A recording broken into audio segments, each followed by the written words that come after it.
ഞാൻ ഗ്യാസ് കത്തിക്കും, നരകാക്കും. ശനിയാഴ്ച ഈ ബന്ദികൾ മൊത്തം വിട്ട് തന്നില്ലെങ്കിൽ ഞാൻ ഗ്യാസ് മൊത്തം കത്തിക്കും. പിന്നെ അതുപോലെ തന്നെ വെച്ചിട്ടുണ്ടെങ്കിൽ ഇവിടെ ഇനിയിപ്പോൾ ഞാൻ വ്യാഴാഴ്ച പുള്ളി പറഞ്ഞു ഞാനത് ചൊവ്വാഴ്ചത്തേക്ക് മാറ്റിയിരിക്കുകയാണ്.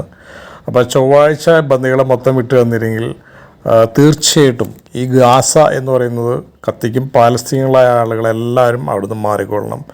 ഞാൻ എന്താ ചെയ്യണമെന്നറിയില്ല. അതിന് ഇതിനെ കത്തിച്ചിട്ടില്ല പുള്ളി.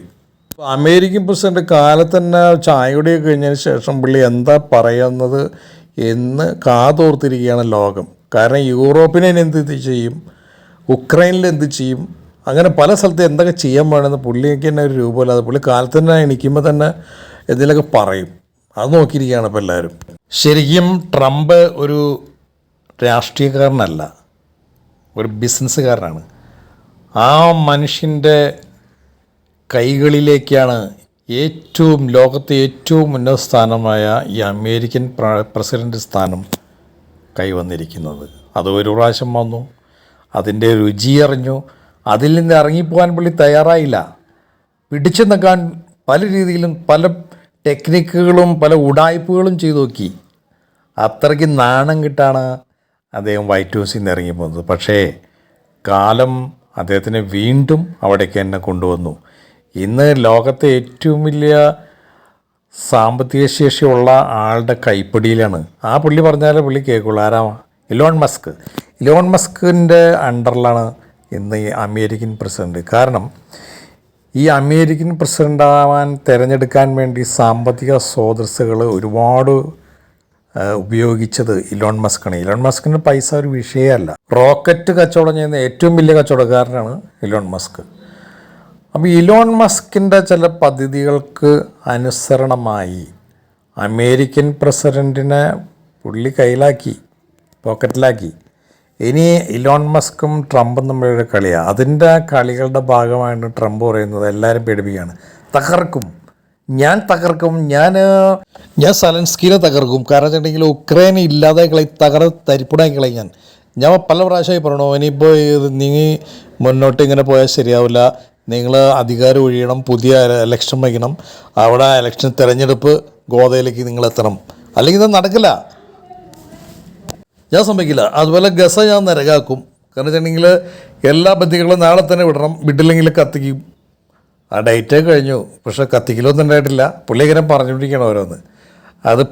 ഇതിൻ്റെ പിന്നിൽ ഈ ഇലോൺ മസ്കാണ്. കാരണം പുള്ളിക്ക് ചില ഐഡിയകളുണ്ട്.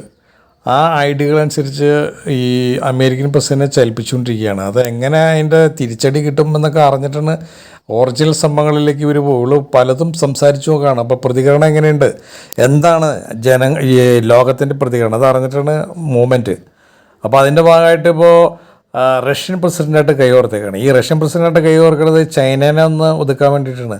അപ്പോൾ ചൈനയും റഷ്യയായിട്ട് നല്ല കണക്ഷൻ ഉണ്ടല്ലോ, അതിലൊരു വിള്ളലുണ്ടാക്കുക. അങ്ങനെ ഒതുക്കിയതിന് ശേഷം യൂറോപ്പിലെ കുറേ രാജ്യങ്ങളുണ്ട്. ഈ രാജ്യങ്ങളെയൊക്കെ അമേരിക്കയുടെ ചൊൽപ്പിടിയിൽ തന്നെ നിർത്തണം. അല്ലെങ്കിൽ വിട്ടുപോയവർ വിട്ടോ ഞങ്ങൾ സഹായിക്കില്ല, ഞങ്ങളിനി ഒരു രൂപ പോലും തരില്ല. കാരണം വെച്ചിട്ടുണ്ടെങ്കിൽ അമേരിക്കയ്ക്ക് വേണ്ടിയിട്ട് ഞാൻ നിലനിൽക്കുമെന്ന് ഞാൻ പറഞ്ഞിട്ടുണ്ട്. അതിനി അമേരിക്കയും മാത്രമേ ചെയ്യുള്ളൂ. ഇനി എല്ലാ ആളുകൾക്ക് സഹായം നിർത്താണ്. അമേരിക്ക ഇനി ഒരു സാധനം ചെയ്യില്ല. നിങ്ങൾ എന്ത് വേണമെങ്കിലും ചെയ്തോ, നിങ്ങൾ എങ്ങനെ വേണമെങ്കിലും പ്രതികരിച്ചോ. അപ്പോൾ പുള്ളിക്ക് ഇപ്പോൾ ഏറ്റവും പ്രധാനപ്പെട്ടത് ഇലോൺ മസ്കും റഷ്യൻ പ്രസിഡൻറ്റും പുള്ളി മാത്രം മതി. ഇന്ത്യനൊക്കെ പുള്ളിക്കാരൻ ഇന്ത്യനടുത്തെന്ന് വെച്ചാൽ പ്രധാനമന്ത്രി അവിടെ ചെന്നില്ലേ, നമ്മളെ ആൾക്കാരെയൊക്കെ ഇങ്ങോട്ട് തിരിച്ചുകൊണ്ടുതന്നെ ചങ്ങലയൊക്കെ ഇട്ടെന്നെ വീണ്ടും കൊണ്ടുവരുന്നത്. മറ്റേ ഇന്ത്യൻ പ്രധാനമന്ത്രിക്ക് ഒന്നും മിണ്ടാൻ പറ്റില്ല.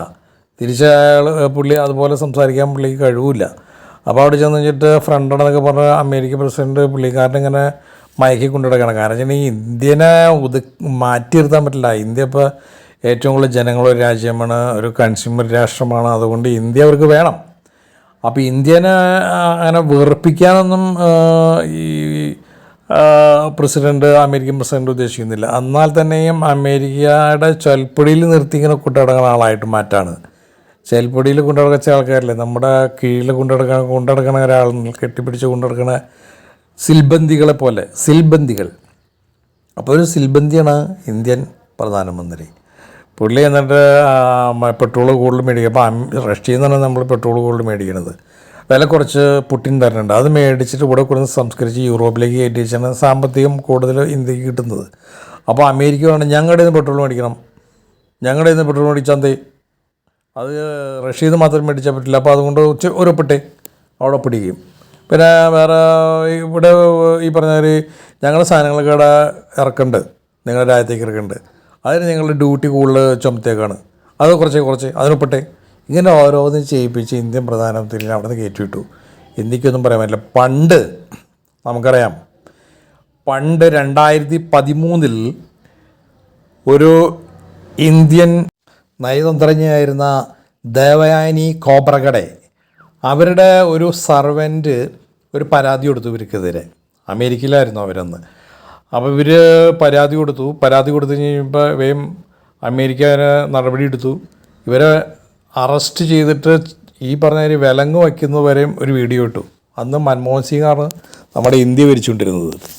മൻമോഹൻ സിംഗ് ഉടനെ എന്ത് ചെയ്തു പറയുമ്പോൾ ഇത് കണ്ടു കഴിഞ്ഞപ്പോൾ വേഗം ഒരു തീരുമാനം എടുത്തു. അമേരിക്ക ആയിട്ടുള്ള എല്ലാ നയതന്ത്ര ഇടപാടുകളും നിർത്തിവെക്കാൻ ഓർഡർ ഇട്ടു.